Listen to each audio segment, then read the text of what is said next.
ಶ್ರೀರಾಮಕೃಷ್ಣ ವಚನವೇದ. ಪರಮಹಂಸರು ಹೇಳುತ್ತಿದ್ದಾರೆ, ಶಾಸ್ತ್ರದಲ್ಲಿ ಹೇಳಿದೆ, ಆಪೋ ನಾರಾಯಣ. ನೀರು ಭಗವಂತನ ಒಂದು ರೂಪು. ಆದರೆ ಕೆಲವು ನೀರು ಪೂಜೆಗೆ ಅರ್ಹವಾಗಿವೆ, ಇನ್ನು ಕೆಲವು ಮುಖ ತೊಳೆಯಲು, ಮತ್ತೆ ಕೆಲವು ಮುಸುರೆ ತಿಕ್ಕಲು, ಮತ್ತು ಕೆಲವು ಬಟ್ಟೆ ಒಗೆಯಲು. ಇದನ್ನು ಕುಡಿಯುವುದಕ್ಕಾಗಲಿ ದೇವರ ಪೂಜೆಗಾಗಲಿ ಉಪಯೋಗಿಸಲಾಗುವುದಿಲ್ಲ. ಹಾಗೆಯೇ ಭಗವಂತನ ಎಲ್ಲರ ಹೃದಯದಲ್ಲೂ ಸಾಧು ಅಸಾಧು, ಭಕ್ತ ಅಭಕ್ತ ಎಲ್ಲರಲ್ಲೂ ಇದ್ದಾನೆ. ಆದರೆ ಅಸಾಧು ಅಭಕ್ತ ದುಷ್ಟ ಇವರೊಡನೆ ವ್ಯವಹರಿಸಕೂಡದು, ಸ್ನೇಹ ಬೆಳೆಸಕೂಡದು. ಕೆಲವರೊಡನೆ ಒಂದೆರಡು ಮಾತುಕತೆ ಆಡಬಹುದು, ಆದರೆ ಇನ್ನೂ ಕೆಲವರೊಡನೆ ಹಾಗೆ ಮಾತನಾಡಕೂಡದು. ಅಂಥವರಿಂದ ಬಹಳ ದೂರದಲ್ಲೇ ಇದ್ದು ಬಿಡಬೇಕು. ಒಬ್ಬ ಭಕ್ತ, ಮಹಾಶಯರೇ, ದುಷ್ಟ ನಮಗೆ ಕೇಡು ತರಲು ಉದ್ಯುಕ್ತನಾಗಿದ್ದರೂ ಅಥವಾ ತಂದೆ ಬಿಟ್ಟರೂ ನಾವು ಸುಮ್ಮನೆ ಕೈಕಟ್ಟಿ ಕುಳಿತಿರಬೇಕೇ? ಶ್ರೀರಾಮಕೃಷ್ಣರು, ಸಮಾಜದ ಮಧ್ಯೆ ಇರಬೇಕಾದರೆ ದುಷ್ಟರ ಕೈಯಿಂದ ತಪ್ಪಿಸಿಕೊಳ್ಳಲು ಮನುಷ್ಯ ಸ್ವಲ್ಪ ತಮೋಗುಣವನ್ನು ಪ್ರದರ್ಶಿಸಬೇಕಾಗುತ್ತದೆ. ಆದರೆ ಮುಯ್ಯಿಗೆ ತೀರಿಸಲು ಹೋಗಬಾರದು. ಒಂದು ಕತೆ ಕೇಳು. ಕೆಲವು ಗೊಲ್ಲರ ಹುಡುಗರು ಒಂದು ಹುಲ್ಲುಗಾವಲಿನಲ್ಲಿದ್ದ ದನ ಕಾಯುತ್ತಿದ್ದರು. ಅಲ್ಲಿ ಒಂದು ಭಯಂಕರ ವಿಷಸರ್ಪ ವಾಸವಾಗಿತ್ತು. ಆ ಹಾವಿಗೆ ಹೆದರಿ ಎಲ್ಲರೂ ಬಹಳ ಎಚ್ಚರಿಕೆಯಿಂದ ಇರುತ್ತಿದ್ದರು. ಒಂದು ದಿನ ಒಬ್ಬ ಬ್ರಹ್ಮಚಾರಿ ಆ ಹುಲ್ಲುಗಾವಲ ಮಾರ್ಗವಾಗಿ ಹೋಗುತ್ತಿದ್ದ. ಹುಡುಗರು ಓಡಿ ಹೋಗಿ ಆತನಿಗೆ ಹೇಳಿದರು, ಮಹಾಶಯರೇ, ಈ ಮಾರ್ಗವಾಗಿ ಹೋಗಬೇಡಿ, ಅಲ್ಲಿ ಭಯಂಕರ ವಿಷಸರ್ಪ ಒಂದಿದೆ.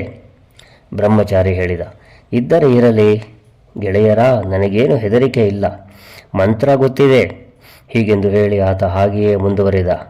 ಹೆದರಿಕೊಂಡು ಹುಡುಗರಾರೂ ಆತನನ್ನು ಹಿಂಬಾಲಿಸಲಿಲ್ಲ. ಸ್ವಲ್ಪ ದೂರ ಮುಂದುವರಿಯುವುದರೊಳಗಾಗಿಯೇ ಆ ಹಾವು ಹೆಡೆಬಿಚ್ಚಿ ಓಡಿ ಬರಲಾರಂಭಿಸಿತು. ಹತ್ತಿರಕ್ಕೆ ಬಂದೊಡನೆಯೇ ಆತ ಏನೋ ಒಂದು ಮಂತ್ರ ಪಠಿಸಿದ. ಹಾವು ಎರೆಹುಳುವಿನೋಪಾದಿಯಲ್ಲಿ ಆತನ ಪಾದದ ಬಳಿ ಸುಮ್ಮನೆ ಬಿದ್ದುಕೊಂಡಿತು. ಬ್ರಹ್ಮಚಾರಿ ಹೇಳಿದ, ಕೇಳಿಲ್ಲಿ, ಪರರಿಗೆ ಹಿಂಸೆ ಮಾಡುತ್ತಾ ಏಕೆ ನೀನು ಸುತ್ತಾಡುತ್ತಿದ್ದೀಯೇ? ನಿನಗೆ ಮಂತ್ರ ಹೇಳಿಕೊಡುತ್ತೇನೆ. ಅದನ್ನು ಜಪಿಸಿದರೆ ನಿನಗೆ ಭಗವಂತನಲ್ಲಿ ಭಕ್ತಿ ಉಂಟಾಗುತ್ತದೆ, ಆತನ ಸಾಕ್ಷಾತ್ಕಾರ ದೊರೆಯುತ್ತದೆ, ಹಿಂಸಾ ಪ್ರವೃತ್ತಿ ಬಿಟ್ಟು ತೊಲಗುತ್ತದೆ. ಹೀಗೆಂದು ಹೇಳಿ ಮಂತ್ರೋಪದೇಶ ಮಾಡಿದ. ಮಂತ್ರ ಪಡೆದ ನಂತರ ಆ ಹಾವು ಗುರುವಿಗೆ ಪ್ರಣಾಮ ಮಾಡಿ ಆತನನ್ನು ಕೇಳಿಕೊಂಡಿತು, ಪೂಜ್ಯರೇ, ಯಾವ ರೀತಿ ಸಾಧನೆಯಲ್ಲಿ ತೊಡಗಬೇಕು? ದಯವಿಟ್ಟು ತಿಳಿಸಿ. ಗುರು ಹೇಳಿದ, ಈ ಮಂತ್ರ ಜಪಿಸು, ಯಾರಿಗೂ ಹಿಂಸೆ ಮಾಡಬೇಡ. ಹೊರಡುವಾಗ ಹೇಳಿದ, ಮತ್ತೆ ಬಂದು ನಿನ್ನನ್ನು ನೋಡುತ್ತೇನೆ. ಹಾಗೆ ಕೆಲವು ದಿನ ಉರುಳಿದವು. ಆ ಹುಡುಗರಿಗೆ ಗೊತ್ತಾಯಿತು ಆ ಹಾವು ಕಡಿಯುವುದಿಲ್ಲ ಎಂಬುದಾಗಿ. ಕಲ್ಲು ಹೊಡೆದರು, ಆದರೂ ಅದು ಉದ್ರೇಕಗೊಳ್ಳಲಿಲ್ಲ, ಎರೆಹುಳುವಿನಂತೆ ವರ್ತಿಸಿತು. ಒಂದು ದಿನ ಒಬ್ಬ ಹುಡುಗ ಅದರ ಹತ್ತಿರಕ್ಕೆ ಹೋಗಿ ಬಾಲ ಹಿಡಿದು ಚೆನ್ನಾಗಿ ತಿರುಗಿಸಿ ನೆಲಕ್ಕೆ ಅಪ್ಪಳಿಸಿ ಒಂದು ಕಡೆಗೆ ಬಿಸಾಡಿಬಿಟ್ಟ. ಅದರ ಬಾಯಿಂದ ರಕ್ತ ಸುರಿಯಲಾರಂಭಿಸಿತು. ಪ್ರಜ್ಞೆ ತಪ್ಪಿ ಬಿದ್ದು ಹೊಂದಿತು. ಚಲನವಲನವೆಲ್ಲ ನಿಂತು ಹೋಯಿತು. ಆ ಹಾವು ಸತ್ತಿತೆಂದು ಭಾವಿಸಿ ಹುಡುಗರೆಲ್ಲರೂ ಹೊರಟು ಹೋದರು. ರಾತ್ರಿ ಬಹಳವಾಗಿ ಮುಂದುವರೆದ ನಂತರ ಆ ಹಾವಿಗೆ ಪ್ರಜ್ಞೆ ಬಂತು. ಬಹಳ ಕಷ್ಟಪಟ್ಟು ಮೆತ್ತಗೆ ತೆವಳಿ ತನ್ನ ಹುತ್ತವನ್ನು ಸೇರಿಕೊಂಡಿತು. ಮೈಯೆಲ್ಲ ನಜ್ಜುಗುಜ್ಜಾಗಿ ಬಿಟ್ಟಿತ್ತು. ಚಲಿಸಲು ಶಕ್ತಿಯೇ ಇರಲಿಲ್ಲ. ಹಾಗೆ ಕೆಲವು ದಿನ ಕಳೆದು ಹೋದವು. ಅದು ಮೂಳೆ ಚಕ್ಕಳ ಆಗಿ ಹೋಯಿತು.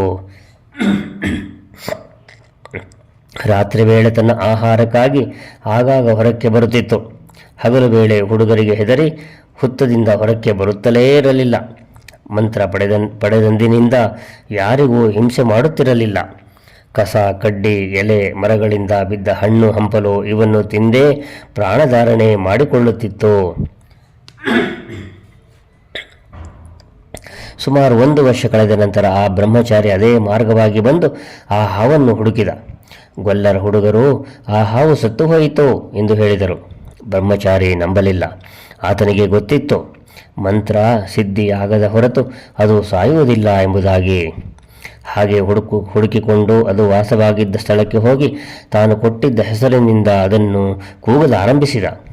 ಗುರುವಿನ ಧ್ವನಿಯನ್ನು ಕೇಳಿ ಅದು ಹುತ್ತದಿಂದ ಹೊರಕ್ಕೆ ಬಂದು ಅತ್ಯಂತ ಶ್ರದ್ಧಾ ಭಕ್ತಿಯಿಂದ ಆತನಿಗೆ ಪ್ರಣಾಮ ಮಾಡಿತು. ಬ್ರಹ್ಮಚಾರಿ ಕೇಳಿದ, ಕ್ಷೇಮವೇ? ಅದು ಹೇಳಿತು, ಹೌದು, ಕ್ಷೇಮದಿಂದಿದ್ದೇನೆ. ಬ್ರಹ್ಮಚಾರಿ ಕೇಳಿದ, ಆದರೆ ನೀನೇಕೆ ಎಷ್ಟು ಕಂಗೆಟ್ಟು ಹೋಗಿದ್ದೀಯೇ? ಹಾವು ಹೇಳಿತು, ಪೂಜ್ಯರೇ, ತಾವು ಉಪದೇಶವಿತ್ತಿದ್ದೀರಿ ಯಾರಿಗೂ ಹಿಂಸೆ ಮಾಡಕೂಡದು ಎಂಬುದಾಗಿ. ಅದಕ್ಕಾಗಿ ಎಲೆ ಹಣ್ಣು ಹಂಪಲು ತಿನ್ನುತ್ತಿರುವುದರಿಂದ ಶರೀರ ಬಹುಶಃ ಕೃಶವಾಗಿ ತೋರುತ್ತಿರಬಹುದು. ಅದರ ಹೃದಯದಲ್ಲಿ ಸತ್ವಗುಣ ಬೆಳೆದು ಬಿಟ್ಟಿದ್ದರಿಂದ ಅದಕ್ಕೆ ಯಾರ ಮೇಲೂ ಕ್ರೋಧವಿರಲಿಲ್ಲ. ಆ ಗೊಲ್ಲರ ಹುಡುಗರು ತನ್ನನ್ನು ಕೊಂದು ಹಾಕಲು ಯತ್ನಿಸಿದ್ದನ್ನು ಅದು ಮರೆತೇ ಬಿಟ್ಟಿತ್ತು. ಬ್ರಹ್ಮಚಾರಿ ಹೇಳಿದ, ಕೇವಲ ಆಹಾರ ಭಾವದಿಂದಲೇ ಈ ದುರವಸ್ಥೆ ಉಂಟಾಗದು. ನಿಶ್ಚಯವಾಗಿ ಬೇರೆ ಏನೋ ಕಾರಣವಿರಬೇಕು. ಯೋಚಿಸಿ ನೋಡು. ಗೊಲ್ಲರ ಹುಡುಗರು ತನ್ನನ್ನು ಚೆನ್ನಾಗಿ ನೆಲಕ್ಕೆ ಅಪ್ಪಳಿಸಿದ್ದನ್ನು ಜ್ಞಾಪಕಕ್ಕೆ ಅದಕ್ಕೆ ಬಂತು. ಅದು ಹೇಳಿತು, ಪೂಜ್ಯರೇ, ಈಗ ನನ್ನ ಜ್ಞಾಪಕಕ್ಕೆ ಬಂತು. ಒಂದು ದಿನ ಆ ಗೊಲ್ಲರ ಹುಡುಗರು ನನ್ನನ್ನು ನೆಲಕ್ಕೆ ಅಪ್ಪಳಿಸಿದರು. ಏನೆಂದರೂ ಅವರಿಗೆ ಅರಿಯದ ಹುಡುಗರು. ನನ್ನ ಮನಸ್ಸಿನಲ್ಲಿ ಎಂಥ ಬದಲಾವಣೆ ಆಗಿಬಿಟ್ಟಿದೆ ಎಂಬುದು ಅವರಿಗೆ ಗೊತ್ತಾಗಲಿಲ್ಲ. ನಾನು ಯಾರನ್ನೂ ಕಚ್ಚುವುದಿಲ್ಲ, ಬೇರೆ ಯಾವ ವಿಧದಿಂದಲೂ ಹಿಂಸೆ ಮಾಡುವುದಿಲ್ಲ ಎಂಬುದು ಅವರಿಗೆ ಹೇಗೆ ಗೊತ್ತಾಗಬೇಕು? ಬ್ರಹ್ಮಚಾರಿ ಬೈದು ಹೇಳಿದ, ಛೇ, ನೀನು ಎಂಥ ತಿಳಿಗೇಡಿ! ನಿನ್ನನ್ನು ನೀನು ಹೇಗೆ ರಕ್ಷಿಸಿಕೊಳ್ಳಬೇಕು ಎಂಬುದು ನಿನಗೆ ಗೊತ್ತಿಲ್ಲವಲ್ಲ. ಕಚ್ಚಬೇಡ ಅಂತ ಹೇಳಿದ್ದೇನೆ ವಿನಃ ಬುಸುಗುಟ್ಟಬೇಡ ಅಂತ ಹೇಳಲಿಲ್ಲವಲ್ಲ. ಬುಸುಗುಟ್ಟಿ ಏಕೆ ಅವರನ್ನು ಹೆದರಿಸಬಾರದಾಗಿತ್ತು? ಜೈ ರಾಮಕೃಷ್ಣ.